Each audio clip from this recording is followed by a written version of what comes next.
Halo guys, welcome back to my channel. Kali ini gue datang dengan video terbaru. Oke teman-teman, jadi di video kali ini gue akan nostalgia. Gue ajakin kalian untuk melihat kembali teman-temannya mantan flagship yang sekarang masih menjadi andalan utama gue teman-temannya.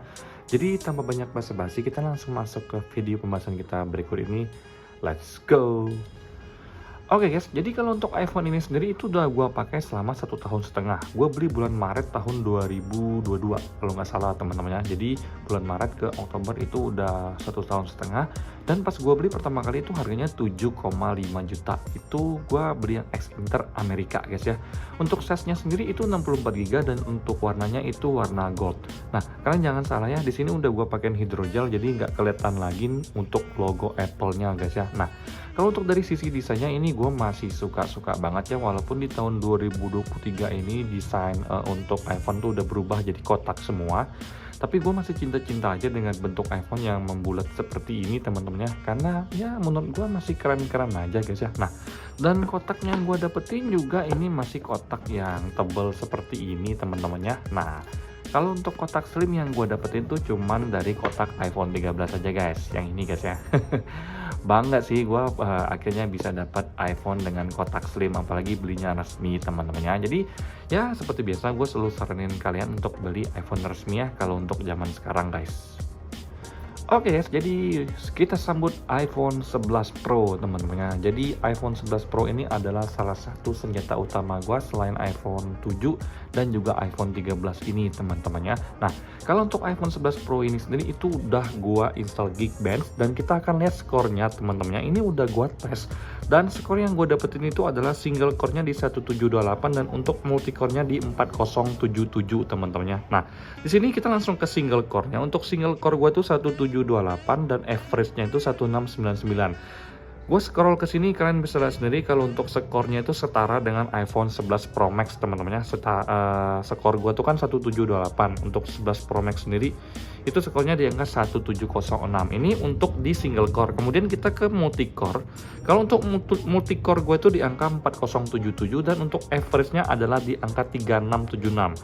Kita cek di sini untuk nilai dari multi core-nya kita itu setara dengan iPhone 11 Pro Max teman-temannya. Nah, jadi untuk hasil pengukuran skor di Geekbench itu hasilnya seperti ini teman-temannya. Nah, hasil pengukuran Geekbench juga itu berbanding lurus dengan performa yang ditawarkan teman-temannya. Jadi kalau main Mobile Legends itu untuk grafik tertinggi itu masih bisa banget guys ya, nggak ada masalah sama sekali. Jadi lancar-lancar aja guys.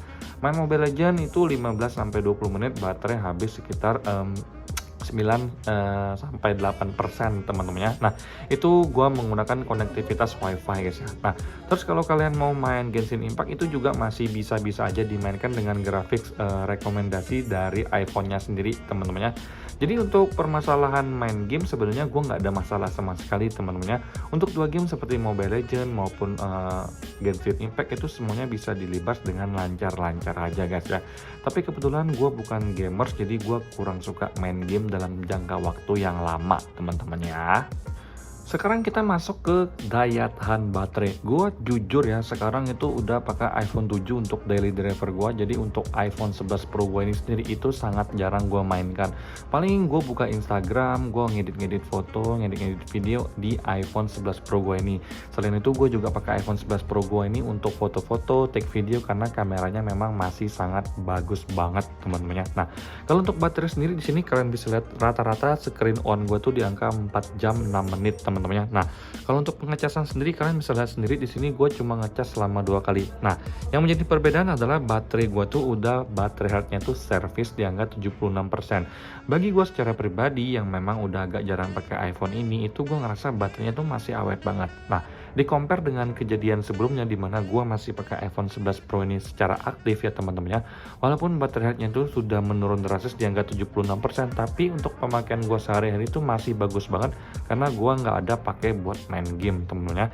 Beda kalau kalian ajakin buat main game mungkin baterainya akan lebih drastis ya kalau kalian pakai. Nah karena gue nggak main game jadi untuk pemakaian sehari-hari gue tuh untuk 5 jam itu masih dapat teman-temannya karena mostly gue tuh pakai WiFi di kantor maupun di rumah. Gue itu cuman pakai pakai wifi, sangat jarang banget gue pakai konektivitas data teman-teman ya. Jadi so far bagi gue secara pribadi untuk baterainya tuh masih dapat di angka 4-5 jam, itu nggak pakai buat main game teman-teman ya.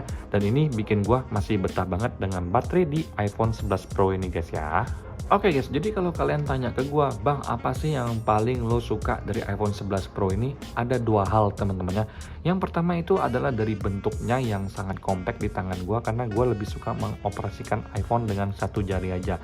Jadi ini ukurannya tuh 5,8 inci teman-temannya, dimana untuk pengoperasiannya dengan menggunakan satu jari aja itu masih enak di tangan gua. That's why gue masih sangat suka dengan iPhone 11 Pro ini. Dan yang kedua adalah dari sisi kamera. Menurut gue secara pribadi untuk kamera dari iPhone 11 Pro ini masih sangat mumpuni untuk tahun 2023 dan mungkin 2 tahun ke depan teman-teman. Jadi 3 lensa yang disematkan di iPhone 11 Pro ini sangat-sangat menunjang untuk kebutuhan sehari-hari gue, seperti gue pengen take video, gue pengen foto selfie, gue pengen bikin konten sederhana, gue pengen foto-foto iseng, itu semuanya tuh masih sangat mumpuni teman-teman.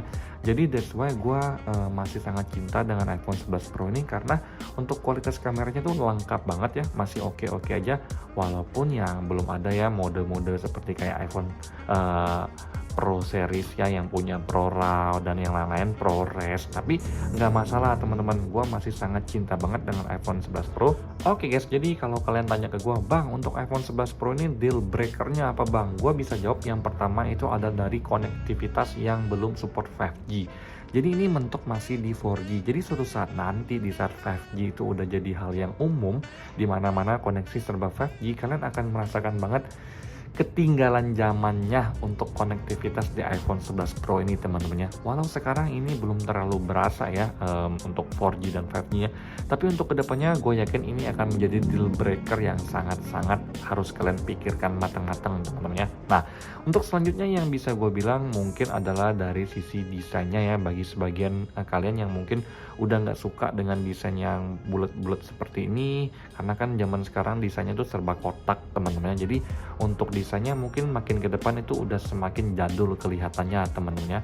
Tapi bagi gue secara pribadi sebenarnya dari sisi desain itu balik ke selera masing-masing guys ya. Nah, paling itu aja sih deal breaker yang bisa gue bilang ke kalian. Kalau untuk dari sisi layar ini masih tajam-tajam aja guys ya. Gue aja kepake buat nonton Netflix, main Instagram, semuanya lancar-lancar aja. Buka IG smooth banget teman-temannya, mau lihat-lihat konten, mau cari-cari ide di Instagram juga enak. Mau nonton Netflix, kalian ajakin streaming, itu juga masih enak-enak aja, nggak ada masalah sama sekali ya. Layarnya masih memanjakan mata kita teman-teman ya. Oke, jadi sekian ya video gue tentang nostalgia untuk iPhone 11 Pro sendiri. Kalau untuk zaman sekarang mungkin iPhone 11 Pro ini udah dijual di angka 6 juta ya kalau untuk second X Inter-nya teman-teman ya. Tapi gue nggak rekomendasi ke kalian untuk beli iPhone second X Inter, karena takutnya terjadi hal-hal yang tidak diinginkan, terutama dengan sinyal dan juga untuk part-part yang ada di dalamnya teman-teman ya. Kalau bisa sih kalian beli aja untuk yang second X resmi teman-teman ya. Nah, kalau kalian tanya ke gue, Bang, untuk barunya iPhone 11 Pro ini masih ada nggak? Ya dari pengalaman gue riset selama ini, gue udah jarang banget nemuin untuk iPhone 11 Pro tuh masih baru teman-teman ya. Setahu gue yang baru itu cuman masih ada di iPhone 11 aja.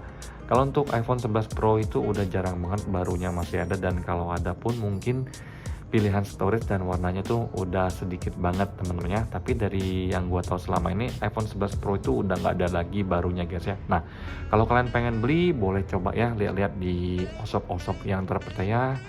Belilah X resmi teman-teman ya, atau belilah ke teman yang udah kalian kenal, kalian tahu kualitasnya gimana guys ya. Nah, itu aja sih video gue kali ini, karena gue masih sangat cinta dengan iPhone 11 Pro ini, dan gue sangat rekomendasikan buat kalian yang pengen nyoba pakai iPhone untuk pertama kali, mungkin ya boleh dong coba iPhone 11 Pro nya, karena untuk pengalaman yang kalian dapatkan itu masih sangat layak banget untuk kalian coba teman-teman ya. Ini masih berasa banget iPhone flagshipnya guys.